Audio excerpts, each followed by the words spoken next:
નમસ્કાર વિદ્યાર્થી મિત્રો, ગયા વિડીયોમાં ગઈકાલે આપણે ધોરણ 12 ઇતિહાસની અંદર પૂર્વ ભૂમિકા અને અર્વાચીન ભારતના ઇતિહાસની આધાર સામગ્રી આ પાઠના થોડાક મુદ્દાઓનો અધ્યયન કર્યું.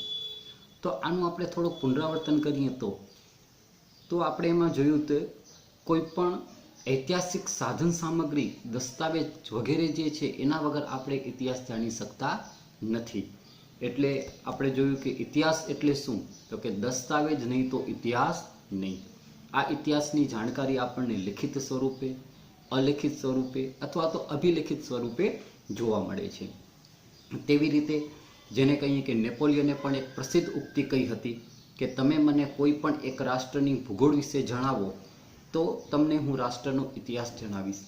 આમ જેને કહીએ કે ભૂગોળ જે છે એને ઇતિહાસની આંખ તરીકે ઓળખવામાં આવે છે.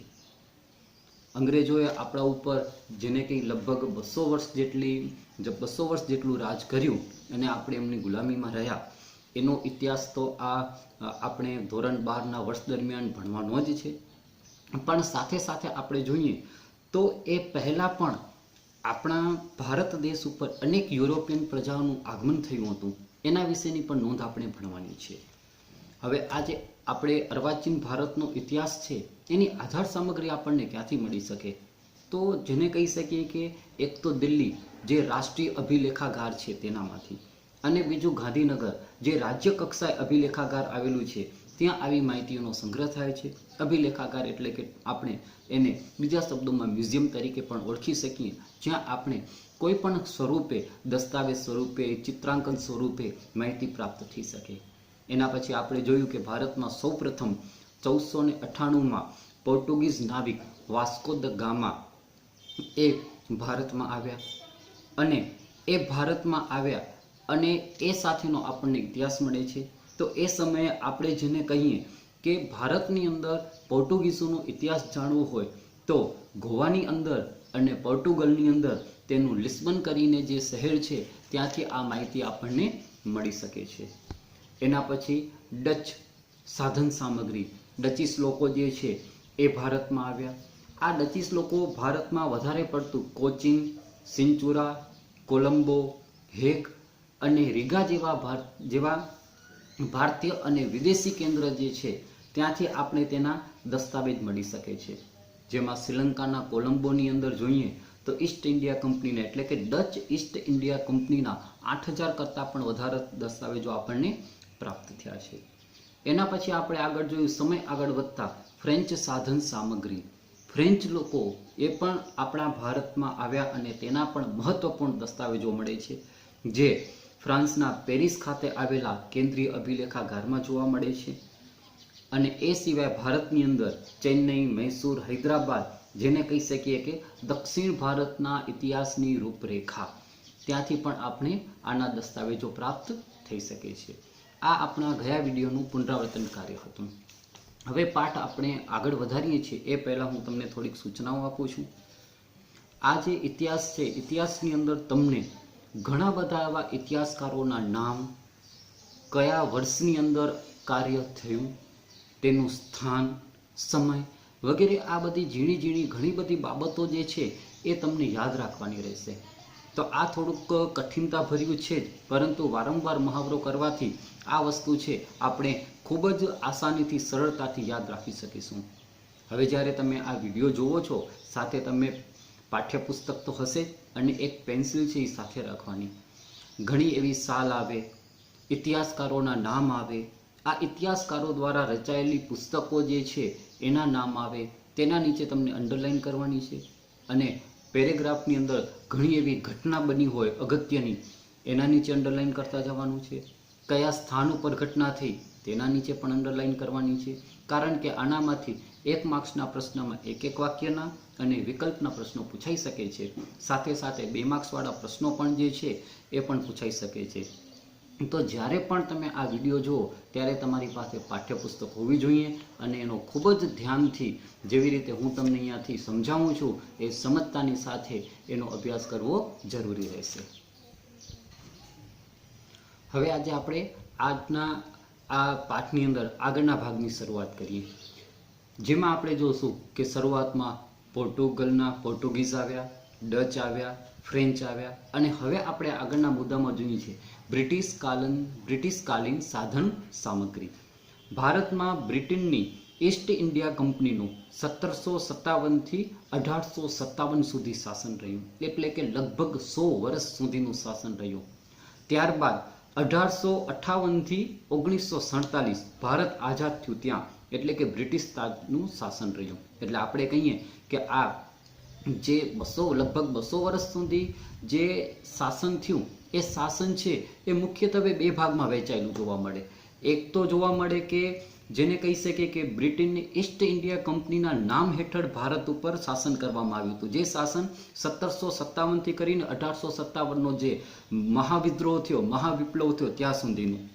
ત્યાર પછી શાસન તો એ જ રહ્યું, પરંતુ એનું નામ બદલી 1858 થી કરી અને 1947 સુધી તે બ્રિટિશ તાજ કહેવામાં આવતું. ભારત પર લગભગ 200 વર્ષ જેટલા લાંબા સમય સુધી બ્રિટિશરોએ શાસન ચલાવ્યું હોવાથી બ્રિટિશકાલીન ઇતિહાસ જાણવા માટે મોટા પ્રમાણમાં ઐતિહાસિક દસ્તાવેજો પ્રાપ્ત થયા છે. બાકીના જે યુરોપિયનો હતા તેમને તો ટૂંક સમય થોડા સમયનું રાજ હતું, પરંતુ 200 વર્ષ એટલે કે જેને કે લાંબો સમય જે છે એ રાજ થયું હોવાથી તેના પ્રમાણમાં દેખીતી વાત છે. સાધન સામગ્રી પણ એટલી જ બધી ઉપલબ્ધ હશે. લંડનના ઇન્ડિયા ઓફિસ પુસ્તકાલયમાં ભારતને જાણવા માટે લગભગ 50,000 જેટલા ગ્રંથો બ્રિટિશકાલીન આવેલા છે. હવે 50,000 જેટલા ગ્રંથો છે એ લંડનના ઇન્ડિયા ઓફિસ પુસ્તકાલયમાંથી એના દસ્તાવેજો મળી શકે છે. એટલું જ નહીં, દિલ્હી સ્થિત ભારતના રાષ્ટ્રીય અભિલેખાગારમાં પણ બ્રિટિશકાલીન ભારત સાથે સંકળાયેલા અનેક દસ્તાવેજો મળી શકે છે. જે આપણા દિલ્હીની અંદર રાષ્ટ્રીય અભિલેખાગાર છે ત્યાં પણ અનેક પ્રકારના દસ્તાવેજો જોવા મળે છે. ભારતના મોટા ભાગના વિસ્તારોમાંથી 1857 સુધીમાં બ્રિટિશ શાસન સ્થપાઈ જતા વિભિન્ન ભારતીય પ્રદેશમાં આવેલા અભિલેખાગાર અને પુસ્તકાલયોમાં ઘણા બધા ગ્રંથો સંગ્રહિત થયા છે. જેને કહી શકીએ કે 1857 સુધી જે મહાવિપ્લવ થયો ત્યાં સુધી લગભગ આખા ભારતમાં અંગ્રેજોનું રાજ સ્થપાઈ ચૂક્યું હતું. એટલે કે નાના નામી અનામી અનેક એવા મ્યુઝિયમો, સંગ્રહાલયો છે તે દસ્તાવેજ રૂપે, લિખિત સ્વરૂપે, અલિખિત સ્વરૂપે, ચિત્રાંકન સ્વરૂપે, કોઈ પણ સ્વરૂપે ઘણા પ્રકારની માહિતી છે આપણે ભારતના અનેક સંગ્રહાલયોમાંથી મળી આવે છે. જતાં એમ કહી શકીએ આપણે કે આધુનિક ભારતીય તેમજ તત્કાલીન અંગ્રેજ ઇતિહાસકારોએ પણ બ્રિટિશકાલીન ભારત ઉપર મહત્વપૂર્ણ ગ્રંથ લખ્યા છે. આધુનિક ભારતીય અને તત્કાલીન અંગ્રેજ ઇતિહાસકારો, તત્કાલીન એટલે કે જે તે સમયમાં હાજર હોય તે, જ્યારે અંગ્રેજો ભારતમાં હતા ત્યારે અંગ્રેજો સાથે જે ઇતિહાસકારો હતા એ હાજર હતા. એ તત્કાલીન ઇતિહાસકારોએ બ્રિટિશકાલીન ભારત પર મહત્વપૂર્ણ ગ્રંથો લખ્યા છે. એમાંના કેટલાક નામો છે, એના નીચે અંડરલાઈન કરજો. અંગ્રેજ ઇતિહાસકારો અને લેખકોમાં V.A. Smith, P.E. Roberts, Thompson and Garratt, sir William Jones, colonel Tod, Alexander Forbes, viceroy Curzon, colonel Walker તથા J.W. વોટસનનો સમાવેશ થાય છે. થોમ્સન અને Garratt Cambridge history of India નામના ગ્રંથમાં બ્રિટિશકાલીન ભારતનું આલેખન કર્યું છે. તો આવા બધા અંગ્રેજી ઇતિહાસકારો જે છે એમને પણ આ મહત્વપૂર્ણ આપણે એની પાસેથી સાધન સામગ્રી મળી શકે છે અને જે તે સમયના આપણે ભારતનો ઇતિહાસ જાણી શકીએ છીએ. ભારતમાં ઈસ્ટ ઇન્ડિયા કંપનીના શાસનકર્તાઓ ઉપર ઘણા બધા પુસ્તકો રચાયા છે. ક્લાઇવ અને વોરન હેસિંગ્ટન જેવા શરૂઆતના ગવર્નર જનરલના જીવન અને કવન વિશે સારા એવા પુસ્તકો લખાયા છે. જેને કહે કે ભારત પર અંગ્રેજો જ્યારે રાજ કરતા હતા ત્યારે અંગ્રેજ ભારત ઉપર કયા દિશા નિર્દેશથી રાજ કરવું અને કેવી નીતિથી ભારત સાથે રહેવું એ સંચાલન કરનાર વ્યક્તિને ગવર્નર કહેવાતા. આ ગવર્નરની અંદર ક્લાઇવ, વોરન હેસિંગ્ટન જેવા શરૂઆતના જે ગવર્નરો હતા એનું જીવન, એનો સમય, એનો કવન, એના ઉપર ઘણા બધા પુસ્તકો લખાયા છે. આ જ રીતે Cornwallis, Wellesley, William Bentinck, Auckland, Ellenborough, Dalhousie, Lytton, Ripon, Curzon, Mountbatten વિશેના જીવન કવન વિશેના પુસ્તકો લખાયા છે. આ જેટલા બધા ગવર્નરના નામ અહીંયા આપણે જોયા, આ બધા ગવર્નરનો આપણને આગળ જતા આગળના ચેપ્ટરની અંદર આપણે એનો વિગતે અભ્યાસ કરવાનો છે. આ પુસ્તકોની અંદર ગવર્નર જનરલ કે વોઇસરોય ભારતની નીતિ વિશે વિગતે ચર્ચા કરવામાં આવી છે, જેમાં તેના વિભિન્ન સુધારા અને સામ્રાજ્ય નીતિનો સમાવેશ થાય છે. આ ક્ષેત્રે બ્રેડન પોલવેલનું લેન્ડ સિસ્ટમ ઓફ બ્રિટિશ ઇન્ડિયાના મહત્વપૂર્ણ ગ્રંથ ગણાવી શકાય છે. તો આધાર સામગ્રી તરીકે આ ગ્રંથોમાં શેની માહિતી આપવામાં આવેલી છે, આ માહિતીનો આપણને અભ્યાસ કરવાનો નથી, પરંતુ આપણને માહિતી ક્યાંથી મળી શકે છે, કયા ઇતિહાસકારે માહિતી લખી છે અને કયા ગ્રંથમાં આ માહિતી સંચવાયેલી છે, એ ઇતિહાસકારનું નામ અને ગ્રંથનું નામ એ આપણે આ પાઠની અંદર અભ્યાસ કરવાનો છે. તો આમ આ પેરેગ્રાફની અંદર બ્રિટિશ કાલીન સાધન સામગ્રીની માહિતી છે એ આપણને મળી શકી. હવે આગળના પેરેગ્રાફ તરફ આપણે આગળ વધીએ તો જોઈએ તો ઈસવીસન 1857ના મહાવિદ્રોહને લગતી સાધન સામગ્રી. એક સમય એવો આવ્યો હતો જ્યારે અંગ્રેજો ભારત ઉપર રાજ કરતા હતા. ત્યારે એ લોકોનું રાજ કરવાની શરૂઆત 1757થી અંગ્રેજોએ સંપૂર્ણ ભારત ઉપર પોતાનો કબજો જમાવી લીધો, જેને પ્લાસીના યુદ્ધનો અંતનો સમય કહી શકાય. એના પછી 100 વર્ષ, બિલકુલ 100 વર્ષ રહીને 1857ની અંદર એક મહાવિદ્રોહ થયો. જો આ મહાવિદ્રોહ સફળ થયો હોત તો આ 100 વર્ષના અંતે જ ભારતને આઝાદી મળી ગઈ હતી, પરંતુ આવું બન્યું નહીં. તો આ 1857નો મહાવિદ્રોહ, મહાવિપ્લવ આ શાના કારણે થયો, આ થવાનું કારણ શું હતું, આના વિશેની માહિતી પુષ્કળ પ્રમાણમાં મળી આવે છે. તો જે આપણે જોઈએ તો ભારતની અંદર 1857ના મહાવિદ્રોહો ખાસ કરીને સ્વતંત્રતા બાદ મોટા પ્રમાણમાં ઐતિહાસિક સાહિત્ય રચાયું આ મહાવિદ્રોહ વિશે, અને ભારત આઝાદ થયું એના પછી પણ ભારતની આઝાદી વિશે વિપુલ પ્રમાણમાં સાહિત્યની રચના થયેલી જોવા મળે છે.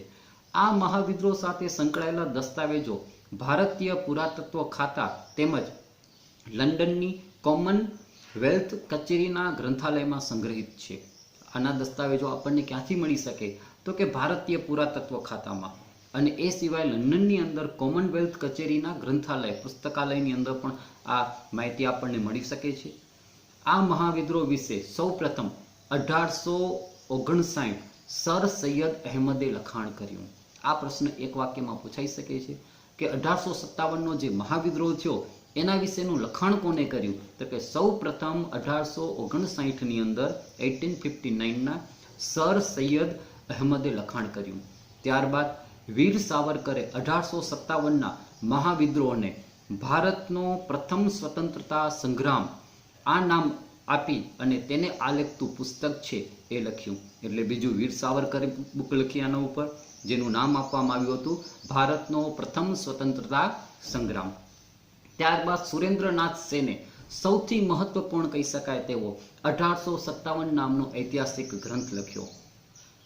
આવી રીતે આ 1857ના મહાવિદ્રોહ, મહાવિપ્લવ ઉપર અનેક ગ્રંથોની રચના થતી આવી. સ્વતંત્રતા ભારતમાં આ મહાવિદ્રોહ ખૂબ જ મોટા પાયે સંશોધન થયા. સ્વતંત્રતા બાદ ખૂબ જ સંશોધનો થયા, જેમાં આર.સી. મજમુદાર જેવા સમર્થ ઇતિહાસકારે ધ સિપોય મ્યુનિટી ઓફ ઇન્ડિયા 1857 લખ્યું. આ બુકની અંદર લખ્યું છે ધ સિપોય મ્યુનિટી ઓફ ઇન્ડિયા. સિપોય એટલે કે સિપાઈ. આ એક ભારતના જે સિપાહીઓ હતા, જે અંગ્રેજ સરકારની અંદર કાર્ય કરતા હતા, એ લોકોનો જ વિદ્રોહ હતો, જેથી આ નામ એટલે કે આ શીર્ષક આપીને આ બુક લખાણી છે. એ સિવાય આગળ જોઈએ તો એસ.બી. ચૌધરી, બિપિનચંદ્ર, સુમિત સરકાર જેવા ભારતીય ઇતિહાસકારોએ આ મહાવિદ્રોહ વિશે મહત્વપૂર્ણ ગ્રંથો લખેલા છે. તો આપણે 1857ના ગ્રંથોની વાત કરીએ, ક્યાંથી આપણે આધાર સામગ્રી મળી શકે, તો સૌ પ્રથમનું લખાણ આપણે કહી શકીએ તો સર સૈયદ અહેમદે લખ્યું. ત્યારબાદ વીર સાવરકરે ભારતનો પ્રથમ સ્વતંત્રતા સંગ્રામ એ બુક લખ્યું છે. એ સિવાય મહત્વપૂર્ણ કહી શકીએ તો સુરેન્દ્રનાથ સેને 1857 નામનો ગ્રંથ લખ્યો. એ સિવાય આર.સી. મજમુદારે ધ સિપોય મ્યુનિટી ઓફ ઇન્ડિયા 1857 આ ગ્રંથ પણ લખ્યો. 1857ના મહાવિદ્રોહ થયો એના વિશે મહાન સામ્યવાદી ચિંતક કાર્લ માર્ક્સ અને ઇંગ્લેન્ડના વડાપ્રધાન ડિઝરાયલે લખેલું લખાણ સૌથી મહત્વનું ગણવામાં આવે છે. આ આધારે પણ આપણે દસ્તાવેજ મળી શકે છે. આ વિદ્રોહ વિશે અંગ્રેજી ઇતિહાસકારોએ પણ ખાસું કામ કર્યું છે. આજે આપણે લખાણ જોયું તે લખાણ આપણા ભારતના ઇતિહાસકારોનું હતું. પરંતુ અંગ્રેજના ઇતિહાસકારોએ પણ સારું એવું કાર્ય કર્યું છે, જેમાં JW કેચીએ અને કર્નલ GB મોલેસે history of the sepoy war, સૈનિકોનું યુદ્ધ, હિસ્ટ્રી ઓફ એનો ઇતિહાસ એવું લખ્યું છે. જ્હોન કે અને સિગિયરે આ મહાવિદ્રોહ વિશે પણ મહત્વપૂર્ણ ગ્રંથો લખેલા છે. ગુજરાતમાં 1857ના મહાવિદ્રોહના સંદર્ભે ડોક્ટર RK ધારૈયાએ અગત્યનો સંશોધન ગ્રંથ છે જે પ્રસ્તુત કરેલો છે. એટલે કે આપણે કહી શકીએ કે ગુજરાતની અંદર ડોક્ટર RK ધારૈયા એમણે પણ 1857 પર પોતાનો ગ્રંથ છે એ દસ્તાવેજ રૂપે મહત્વ રૂપે રજૂ કરેલો છે. આમ આપણે જેને કહીએ કે આ પાઠની અંદર એક પછી એક મુદ્દાની અંદર આપણે ફક્ત શું જોવાનું છે કે આપણે જો ઇતિહાસનો અભ્યાસ કરવો હોય, ઇતિહાસ વિશેની માહિતી મેળવી હોય તો આ માહિતી દસ્તાવેજ, ચિત્રિત રૂપે, લેખિત, અભિલેખિત, અલેખિત રૂપે ક્યાંથી, કયા સ્વરૂપે અને કેવી રીતે મળી શકે એનો અભ્યાસ કરવાનો છે.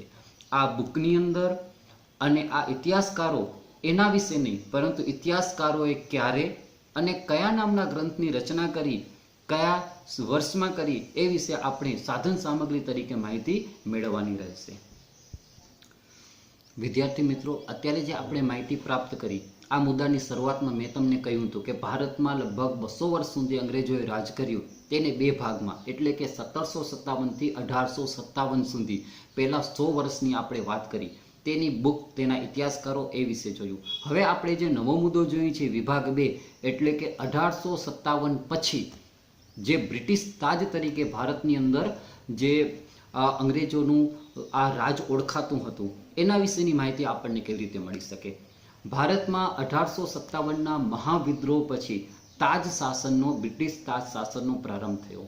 ત્યારથી લઈ અને સ્વતંત્રતા સુધીના સમયગાળામાં અંગ્રેજોએ વિભિન્ન નીતિનું બયાન કરતા અનેક પુસ્તકો લખ્યા. એટલે કે એમ કહી શકાય કે 1857 પછી અંગ્રેજોએ ભારતની અંદર કેવી રીતે રાજ કરવું, કેવી રીતે કાર્ય કરવું એ નીતિ બદલી, એના વિશેના પુસ્તકો લખ્યા. તેમાં V.A. સ્મિથનું Oxford history of India, P.E. રોબર્ટ્સનું હિસ્ટ્રી ઓફ બ્રિટિશ ઇન્ડિયા અને થોમસ એન્ડ ગેરેટનું rise and fulfilment British rule in India.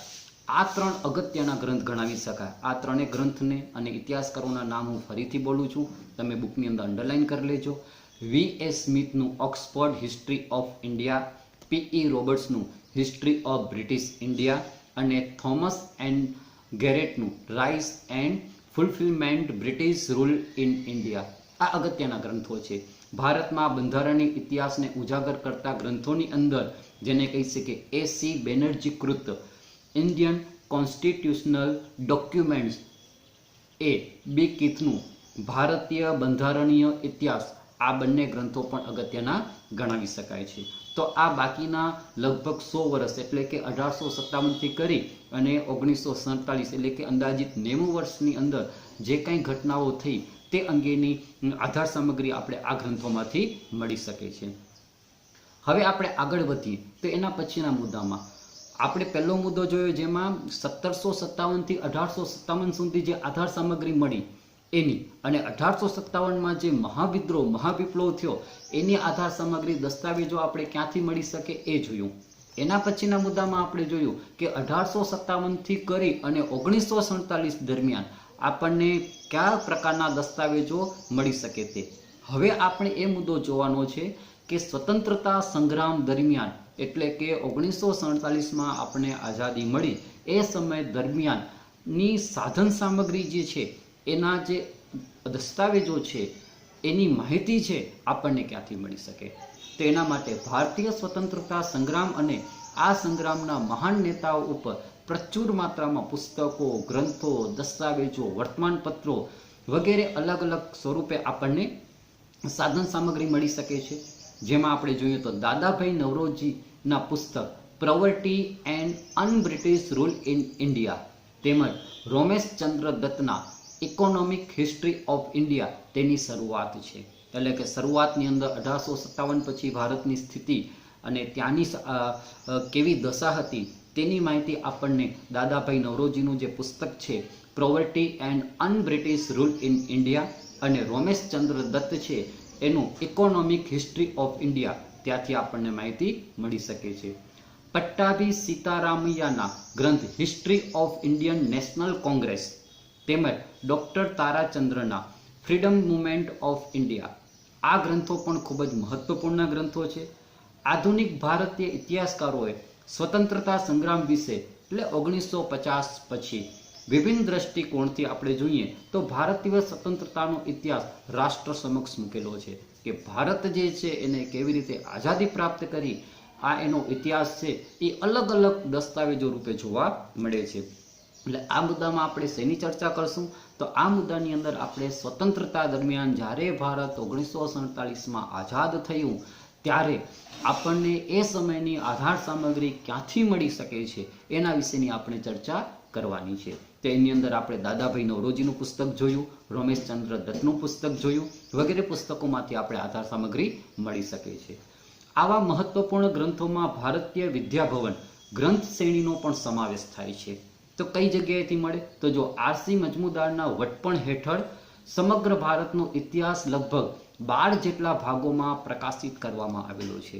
આપણા ભારતના ઇતિહાસકાર આરસી મજમુદાર એના વટપણ એટલે કે એની નેતાગીરી હેઠળ જે સંકલન કરવામાં આવ્યું, સંપાદન કરવામાં આવ્યું પુસ્તકોનું તે લગભગ 12 જેટલા ભાગોની અંદર વિશાળ સ્વરૂપે સંગ્રહિત કરેલો આપણને જોવા મળે છે. સુમિત સરકાર, બિપિનચંદ્ર, રજની પામદત્ત, પંડિત સુંદરલાલ, આમલેન્દુ ગુહા જેવા મોટા ગજાના ઇતિહાસકારોએ સ્વતંત્રતા સંગ્રામ ઉપર ઘણા બધા મહત્વપૂર્ણ ગ્રંથો લખેલા છે. રાજારામ મોહન રાયથી લઈ અને મહાત્મા ગાંધી સુધીના મહાન ભારતીયો વિશે પણ મહત્વપૂર્ણ પુસ્તકો લખાયેલા જોવા મળે છે. અહીંયા આવા ધ્યાન રાખશો, રાજારામ મોહન રાય લઈ અને મહાત્મા ગાંધી સુધી. તો આગળના જે આપણો ચેપ્ટર એક આવશે આ ચેપ્ટરની અંદર આવા ઇતિહાસકારો અને જે મહાન નેતાઓએ ભારતને આઝાદ કરવામાં કઈ રીતે પોતાનું બલિદાન આપ્યું, પોતાનો સમય આપી, પોતાનું સર્વસ્વ જેને કહીએ રાષ્ટ્રને સમર્પિત કરી દીધું તેના વિશેનો ખૂબ જ વિગતે અભ્યાસ કરવાનો છે. નાગેન્દ્રનાથ ગુપ્તાનું પુસ્તક 7 લાઇવ્સ આ ક્ષેત્રે મહત્વપૂર્ણ ગણી શકાય છે. મહાત્મા ગાંધીના જીવન, સમય અને કવન ઉપર સૌથી વધારે કદાચ વધારે જ લખાયું હશે. મહાત્મા ગાંધી જે છે એને ભારતને આઝાદ કરવા માટે જે પોતાના જીવ જેને કહી શકીએ કે જે કાર્ય કર્યું, જે નેતાગીરી કરી એટલે બાકી લોકો કરતાં એના ઉપર ખૂબ જ વિશાળ પ્રમાણમાં સાહિત્ય ઉપલબ્ધ થાય છે. મહાત્મા ગાંધીના પત્ર વ્યવહારો અને તેમના વિચારો અંગે લગભગ 100 ગ્રંથો નવજીવન પ્રકાશે ગાંધીજીનો અક્ષરદેહ નામે પ્રકાશન કર્યું. ગાંધીજીના પત્રો, એમના જીવન, એમનું કવન આ બધું લગભગ જેને કહીએ 100 ગ્રંથ જેટલી રચના છે અને આ રચના કરનાર નવજીવન પ્રકાશન કહી શકાય છે. અને આ નવજીવન પ્રકાશને બુકનું નામ આપ્યું છે ગાંધીજીનો અક્ષરદેહ. ગાંધીજીની આત્મકથા સત્યના પ્રયોગો પણ એટલો જ મહત્વપૂર્ણ ગ્રંથ ગણી શકાય છે જેનામાં આપણે ઝીણવટ ભરેલી બધી જ માહિતીનો અભ્યાસ કરી શકાય છે. મહાદેવભાઈ દેસાઈએ ગાંધીજીની જીવનચર્યાને 40 જેટલા ભાગોમાં મહાદેવભાઈની ડાયરી શીર્ષક તળે આવેલી દીધા છે. એવી જ રીતે આપણે કહીએ કે ગાંધીજીની દિનચર્યા, એની જીવનચર્યા કેવી હતી, એ સમગ્ર જીવન દરમિયાન કયા કયા કાર્ય કર્યા એની ઝીણવટપૂર્વકની બધી જ માહિતી જેને કહીએ કે મહાદેવભાઈની ડાયરી એવા શીર્ષક હેઠળ મહાદેવભાઈ દેસાઈએ ખુદ આવરી લીધી છે. ગાંધીજીના જીવન અને કવન પર રોમારોલા, નારાયણ દેસાઈ, મનુ ગાંધી, જવાહરલાલ નહેરુ, સરદાર પટેલ અને ડૉક્ટર આંબેડકરે પણ મહત્વપૂર્ણ ઐતિહાસિક ગ્રંથો લખેલા છે. લેપિન્સ અને કોલિયરે અડધી રાત્રે આઝાદી જેવો મહત્વપૂર્ણ ગ્રંથ લખ્યો છે જે પણ ભારતને આઝાદી મળી તે સમય દરમિયાન કેવી રીતે આપણને આ બધી વસ્તુ એટલે કે આની સાધન સામગ્રી મળી શકે તેનો વિસ્તારપૂર્વક ઉલ્લેખ છે. તો રામચંદ્ર ગુહાએ ઇન્ડિયન આફ્ટર ગાંધી અને બિપિનચંદ્રે સ્વતંત્રતા કે બાદ કા ભારત જેવા અગ્રિમ ગ્રંથો લખેલા છે. તો આજના આપણા આ સેશનની અંદર, આ વિડીયોની અંદર આપણે જે આધાર સામગ્રી અલગ અલગ જગ્યાએથી પ્રાપ્ત થાય તેના વિશે માહિતી મેળવી. ગયા વિડીયોમાં આપણે જોયું હતું કે ભારતની અંદર યુરોપિયન પ્રજા જેમાં સૌપ્રથમ પોર્ટુગલના લોકો, પોર્ટુગીઝ, ડચ અને ફ્રેન્ચ આવ્યા. આજના વિડીયોની શરૂઆતથી આપણે જોયું કે ભારતની અંદર ત્યારબાદ બ્રિટિશરો આવ્યા જેને લગભગ 190 થી 200 વર્ષ રાજ કર્યું. જે રાજ પહેલાં 100 વર્ષ 1757થી 1857 સુધી જે બ્રિટિશ ઈસ્ટ ઇન્ડિયા કંપની તરીકે ઓળખાતું, ત્યારબાદ 1857માં મહાવિદ્રોહ થયો, તેના બાદ તે બ્રિટિશ તાજ તરીકે જાણીતું થયું. તેના વિશેની માહિતી આપણને મળી. બ્રિટિશ તાજ દરમિયાન જે કાંઈ ગ્રંથોની રચના થઈ તેની માહિતી મેળવી અને સ્વતંત્રતા દરમિયાનની માહિતી આપણે મેળવી છે. હવે આગળના વિડીયોમાં આ ચેપ્ટરનો અંતિમ ભાગ જે છે એ આપણે જોવા જઈશું. આ વિડીયોને તમે 2 થી 3 વખત ખૂબ જ ધ્યાનપૂર્વક સાંભળજો, સાથે પાઠ્યપુસ્તક અને પેન્સિલ રાખજો, અંડરલાઇન કરતા રહેજો. તો આની અંદરની ઝીણવટપૂર્વકની માહિતી છે એ તમે ખૂબ જ સારી રીતે ધ્યાનથી સમજી શકશો. ધન્યવાદ.